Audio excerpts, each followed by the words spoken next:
Hai semuanya, gue Fahmi dan udah kurang lebih 3 bulan ya kita nggak bahas HP-nya si Google. Nah sekarang di tangan gue ini ada Pixel 4 XL yang gue dapetin dari tukar tambah. Kemarin pakai Pixel 3 yang gue punya yang 64 GB. Gue nambah sekitar 3 juta untuk dapetin HP ini. Warnanya hitam, storage-nya 128, kondisinya tuh mulus ya, nggak ada lecet. Pastinya juga cuma batangan aja, nggak ada dus, nggak ada casan. Dan kira-kira gimana experience menggunakan si Pixel 4 XL di tahun 2022? Ya sebenarnya nggak bakal gimana-gimana juga sih. Gue pakai HP ini tuh sebenarnya hanya untuk secondary gue aja. Primary gue saat ini adalah Samsung Galaxy S22 Ultra. Anyway, HP-nya Google itu justru kalau makin jalan setahun atau 2 tahun itu makin lama makin enak. Serius, seiring update OS Android-nya ternyata Pixel 4 XL itu makin smooth aja. Padahal rilisnya itu Android 10 dan saat ini di Android 12 dengan security patch yang selalu tepat waktu tiap bulannya. Pixel 4 series juga adalah HP Google yang pertama kalinya nih menggunakan RAM 6GB karena sebelum-sebelumnya HP Google itu selalu pakai RAM 4GB dan ini jadi pembuktian ya kalau OS Android itu emang makan RAM banget.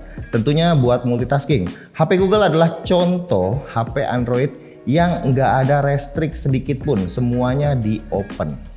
Pixel 4 XL rilis di tahun 2019 menggunakan chipset Snapdragon 855, the latest flagship dari Google yang pakai chipsetnya tertinggi dari Qualcomm pada saat itu. Performanya emang nggak bisa dianggap remeh ya, skor benchmarknya itu udah kelasan HP flagship, apalagi urusan ketahanan baterainya. Chipset 855 ini juga tergolong chip yang stabil ya, jadi bisa dibilang upgrade yang sangat signifikan dari Pixel 3 series yang menggunakan 845. Itu banyak ada kendala dari sisi performa baterai. Kondisi sleepnya itu banyak nyedot baterai. Langsung aja kita ngomongin soal si kameranya karena ini adalah bagian yang paling penting ya buat HP-nya Google, yaitu kameranya. Pixel 4 XL khusus yang warna jet black ini yang punya kualitas kamera yang gokil, nggak ada obatnya, cakep banget, beda dari warna yang lainnya. Setup kameranya ini agak unik ya, dimana pada tahun perilisannya kebanyakan HP-HP lain itu pada seneng-senengnya, lagi pada hype-nya sama kamera ultrawide.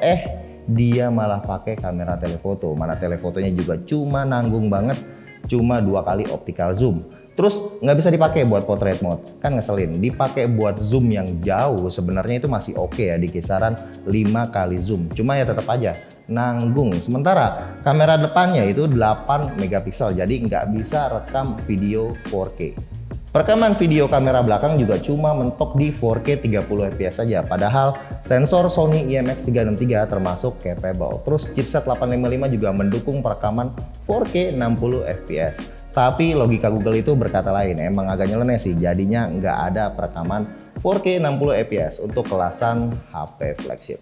Nah, masuk ke interface kameranya, pada saat ini udah pakai Gcam versi 84, dimana HP ini juga udah banyak kebagian fitur drop dari Google. Fitur terbarunya yaitu Astrophotography Timelapse yang mampir secara ofisial ke Pixel 4 series. HP ini juga jadi yang pertama nih mengadopsi teknologi HDRnet pada viewfindernya, jadi nggak perlu lagi HDR plus enhance. Oke, jadi balik lagi ke kualitas foto, meskipun harga udah 4 jutaan sekelas HP mid-range sekarang ini, contohnya seperti Redmi Note 11 Pro yang punya harga mirip-mirip ya, tapi kualitas foto jelas banyak bedanya, apalagi indoor shot. Jadi langsung aja kita lihat sampel-sampel foto dan videonya.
Oke, karena kamera depannya itu cuma 8 megapiksel, jadinya perekaman videonya itu 1080 30 fps aja. Seperti ini.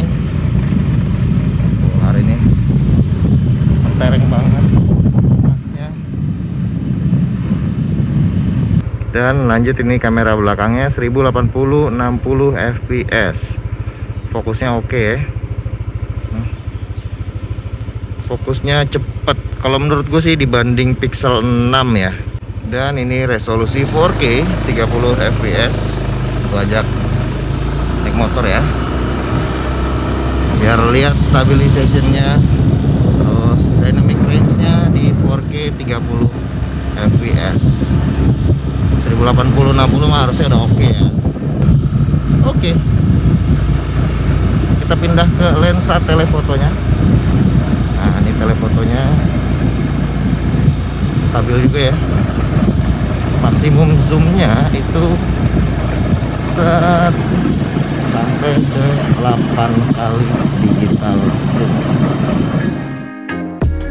Karena Pixel 4 series ini juga jadi yang paling pertama ya dari Google yang mengadopsi sistem dual kamera belakang. Jadi punya perubahan yang sangat besar nih dari sisi desain pada bagian belakangnya. Ditandai dengan hilangnya sensor sidik jari, digantikan dengan sensor Soli dan infrared yang digunakan untuk teknologi face unlock pengganti sidik jari. Desainnya kalau dilihat-lihat itu minimalis, khas HP-nya Google. Frame-nya ini melengkung, membuatnya nyaman untuk digenggam. Handlingnya tuh enak banget. Untuk unit warna hitam, bagian belakangnya ini glossy, mengkilap banget, yang memberikan kesan sangat-sangat premium. Tapi sebenarnya gue lebih suka sama yang warna putih atau yang warna oranye, yang kelihatan matte banget, unik aja gitu, sama lucu. Tapi nggak apa-apa, kita juga dapat yang warna hitam ini karena menggunakan HP-nya Pixel itu gue selalu pasangin casing ya dari Moment nih. Nah, casing ini juga bisa dipasangkan lensa eksternal, misalnya lensa ultrawide, dan nggak harus lensa dari Moment juga. Gue bisa pasangin lensa yang lebih murah, contohnya adalah lensa Sirui. Terus tombol power itu juga nyentrik ya, punya warna yang berbeda. Kalau warna hitam begini, tombol powernya warna putih.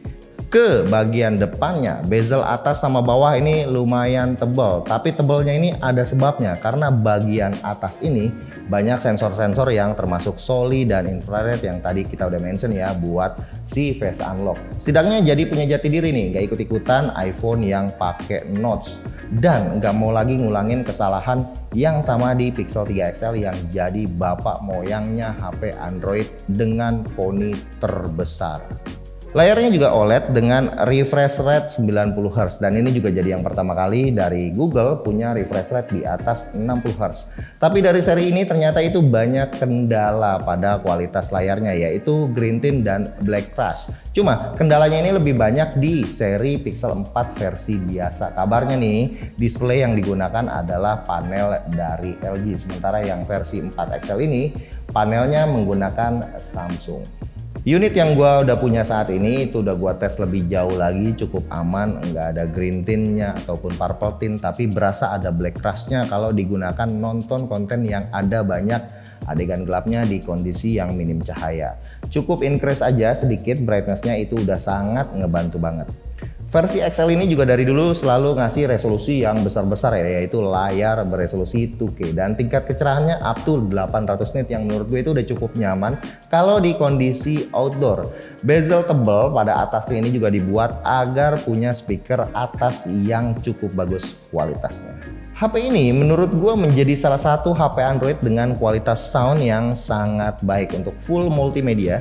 Dipastikan bisa memberikan experience yang maksimal lah, nonton Netflix, YouTube, Disney Plus, semuanya bisa memberikan kualitas kelas atas dari visual dan audionya.